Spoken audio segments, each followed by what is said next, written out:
Hello and welcome to my presentation where I will be interviewing my friend Chris, who's been making strides in his local community to clean up the garbage that he sees around. So, yeah. Alright, Chris, how's your day been so far? My day's been good. How's yours? My day has been just fine. So, I thought we'd start with some personal questions, starting with what are some of your hobbies or interests, something to fill the time? I'm very interested in learning about the new scientific discoveries, especially in biology, which is a subject that I'm very interested in. And I also like going outside and hiking, just walking around the park or anything, just being outdoors. As well, at home, I like playing video games. Well, that's all fine and dandy. Alright, so tell me about a person who's had significant impact on your life and how have they influenced you? Definitely my sister. She's motivated me and taken care of me. She's also helped me just really pursue my dreams and what I want to do, such as biology and just sort of nature in general.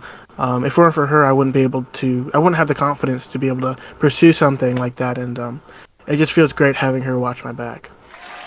Right on, right on. Is there any specific childhood memory that you have that may have impacted you, maybe set you on the course that you're on? Yes, definitely. One of my earliest memories with my family was going to the Georgia Aquarium and seeing the large open ocean tank. I can still remember it even when I was a kid. I felt so small when I was looking up at it, and it's motivated me to be interested in the environment and nature and animals as a whole. And I remember being there and just knowing like this is what I want to dedicate my life to, and it was great. Well, that's fantastic. So we're gonna get on to the questions about your actual contributions to the environment. All right, are you ready? hmm All right. First question: what motivated you to get involved in cleaning up your local community? just walking around or being around my community and seeing this like garbage just anywhere, and it's really disheartening to see because I know the impact that it has on the environment and the ecosystem. So when I see it, I immediately just think about the whole food chain, how that sort of correlates, Right. and it's unfortunate to see. So it motivates me to clean it up so this place can be so it can look nice, and so the animals don't have to accidentally ingest it, and then that goes in the food chain. Just it snowballs into a worse issue. So seeing it motivates me, and that's it. Moving on to our third question. How do you feel seeing your community become cleaner through your efforts and the efforts of everyone else? It feels like, despite all the bad things that are going on in the world, and it feels like we're being set back constantly.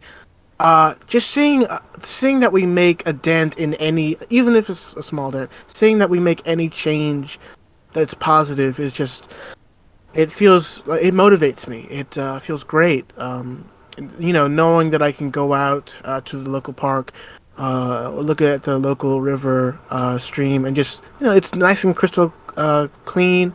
There's no pollution on the side. The ecosystem's functioning properly. It's really beautiful, and I think efforts of any kind of sort of positive change can make this world a better place. And I think that we should just continue to focus on trying to make the world a better place for everyone, even the smaller critters that maybe tend to eat pollution, and then it just gets really messed up in the ecosystem. So if we remove that pollution and we focus on safely removing it, then that won't have to happen, and we can be able to enjoy our environment for how beautiful it truly is.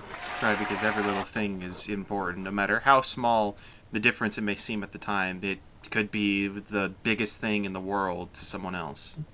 Right, right. The littlest ant versus the biggest whale or something. Right, right. That's a good line. Moving on to our last question, our closing question. Do you have any advice for anybody who might want to clean up their own community? Oh, definitely. Just not even just picking up things on the ground, like that's a big thing part of it, but another really helpful sort of factor is just not even throwing things in the ground at all. Just find a trash can, or even better, a recycling bin. That way, we can recycle whatever was thrown away.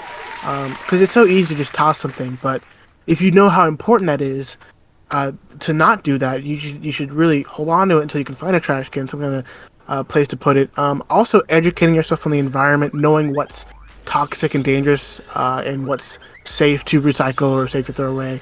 Knowing how to properly dispose of your trash is incredibly important.